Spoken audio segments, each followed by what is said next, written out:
We all know finding good, affordable childcare can feel impossible. We talk about it all the time. It's a social issue, a workforce problem, a genuine crisis for so many families. But what if I told you that this exact crisis is quietly fueling a massive boom in a very specific corner of the commercial real estate market? It's a fascinating story, and it starts with one single powerful number. 6 million. Just let that sink in for a second. Right now, in the United States, we're short 6 million licensed childcare spots. That means for every family out there looking, there's this enormous gap between what they desperately need and what's actually available. It's a staggering number. Okay, so hold that idea of scarcity in your mind. And now look at this number, almost $110 billion. That's the projected size of the U.S. childcare market by 2033. So on one hand, you have this huge unmet demand, and on the other, a market that's absolutely exploding in value. It's that tension right there that has created a really powerful and, frankly, unexpected investment opportunity. To really get why investors are so interested, we have to first understand the sheer scale of the problem. So let's break down what's being called the Great Childcare Squeeze. This right here gets to the heart of it. There's this term you need to know: childcare desert. And it means pretty much what it sounds like. It's a community where there are at least 3 kids who need care for every one single spot available. But here's the truly wild part. This isn't some rare, isolated issue.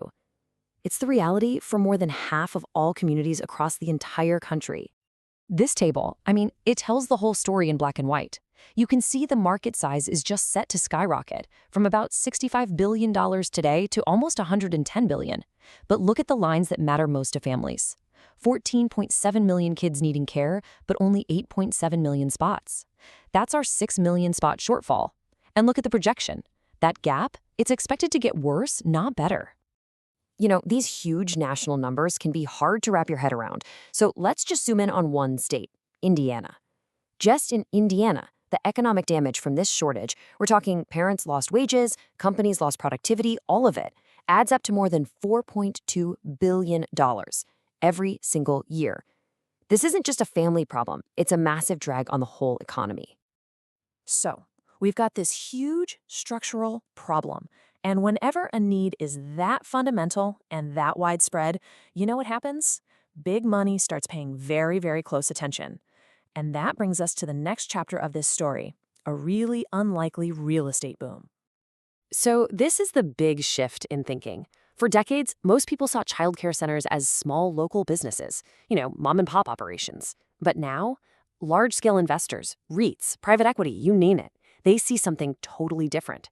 They're recasting them as essential infrastructure, putting them in the same category as hospitals, data centers, and utilities.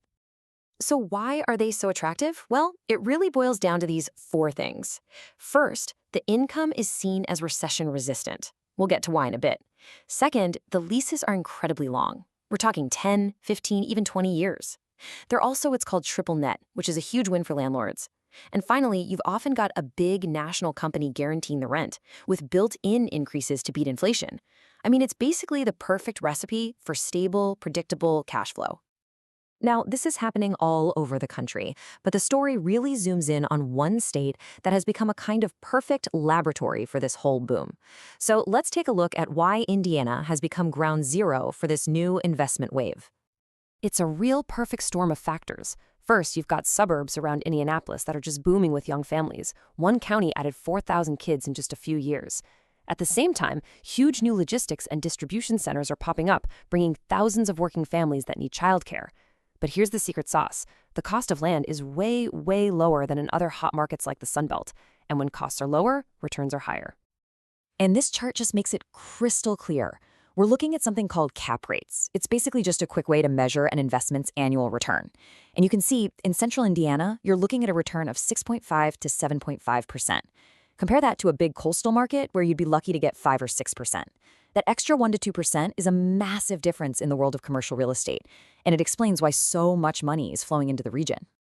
All right, so the opportunity is obvious, the location is hot, but how exactly are investors making their moves? Well, that brings us to the investor's playbook. It turns out there are 4 main ways they're doing this. The most common is just buying a property and signing a long-term lease with a big national brand. Another clever one is called a sale-leaseback, where they buy the building from a successful local owner who then gets a pile of cash and signs a long lease to keep running their school. They're also doing adaptive reuse, turning old, empty retail stores into beautiful, modern childcare centers. And of course, they're just building brand new ones from the ground up in fast-growing areas. Now, I've said triple net lease a few times, and it's so important we have to stop and define it. So in a normal lease, the landlord pays for stuff like property taxes, insurance, and building repairs. But in a triple net lease, the tenant, in this case the childcare company, pays for almost all of it. For the building owner, this is amazing. It basically removes all the day-to-day headaches and creates an income stream that's incredibly passive and predictable. It's almost like owning a corporate bond instead of a building.